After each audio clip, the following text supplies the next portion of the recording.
Hi everyone, I'm Robin Zimmerman and this is Talk of the Town. Rex Garniewicz has joined us once again.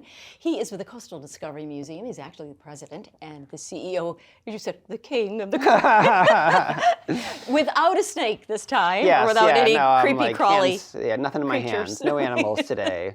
Well, Happy New Year to you. Happy New Year to you too. A lot It's going great to be on. back. Yes. Yeah, it's great to have you with us to talk about the speaker series. It'll be going on our lecture series. It'll be on Wednesdays at 2:30 at the museum as we really want to showcase all the fabulous programs for not only the children at the museum, but also adults. Yeah. And so educational opportunities. I know, tourists come and they want to visit the museum, but some of our own locals don't really know all the great stuff. Yeah, the lecture series is a really great program that the museum does because it exposes you to all these things that are going on in the Lowcountry. History, culture, nature, art. We sort of do this entire range and we bring really good speakers experts from the field that will talk about these things.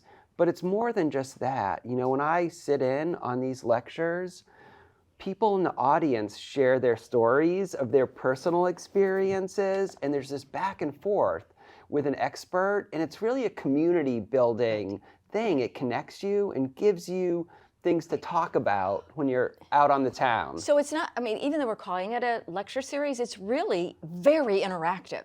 It's not somebody up there speech. They speak, but they get interrupted by people and ask questions, and then people talk, and it's really a great event to come to. And when you use the term lifelong learning, I myself want to keep learning about new things, in particular where we live. And like the first one is on January the 24th, and it's the secrets of the salt marsh. And then we go to fish form and function, and then we go to Mitchellville. So it's the whole gamut of topics. Yeah, and I've been at the museum now for 10 years. It doesn't seem like 10 years, but I've been there for 10 years.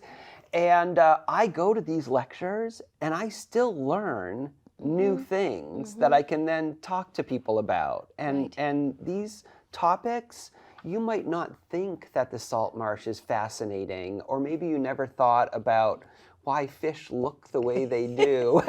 But you go to these lectures and you're like, oh wow, that's really interesting. It makes you think about the world that surrounds us in a different way.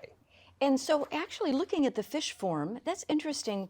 The expert is a curator at the University of Georgia's Aquarium on Skidaway Island. Yeah. So how do you find these wonderful folks, experts? Well, we look at what people are doing in the field around us, and so we'll bring them in from other places, and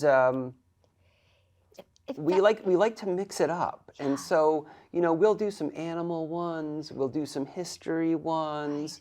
And sometimes we'll have someone that's so great, they come back and do the lecture again because people really want it. But yeah, there's sort of no end to interesting things you can learn about this place. And they start at 2:30 and are on Wednesdays. And of course, you can go on the website and get specifically which topic. Are they usually like an hour, Rex, or? Yeah, they're an hour, and sometimes we have meetings after them, and so we try and space it out an hour and a half.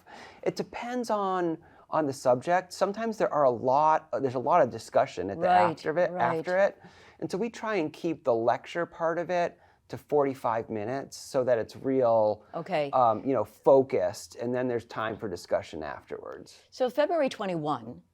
Is the archaeology at Mitchellville, footprints in the sand. Sounds fascinating. It's fascinating, and our staff archaeologist, Katie Siebers, done a lot of work at Mitchellville.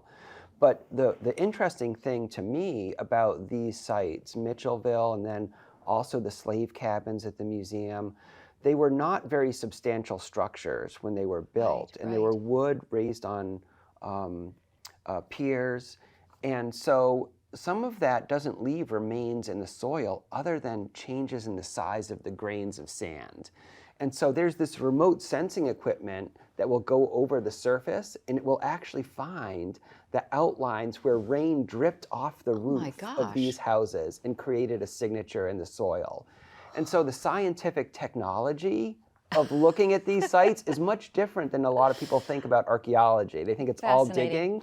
Sometimes it's not digging. Not digging. And then there's an artist, a gala artist on February 28th. So a plethora of topics, as you said, runs a whole gamut. Go on the website. Unfortunately, our time is up. Yes. But Alvin Glenn, the gala artist, come see that exhibit. It's up now, and it's a great lecture. Good. And it's $7, but you need to register, so go on the website. Thank you so much, Rex Garniewicz with the Coastal Discovery Museum.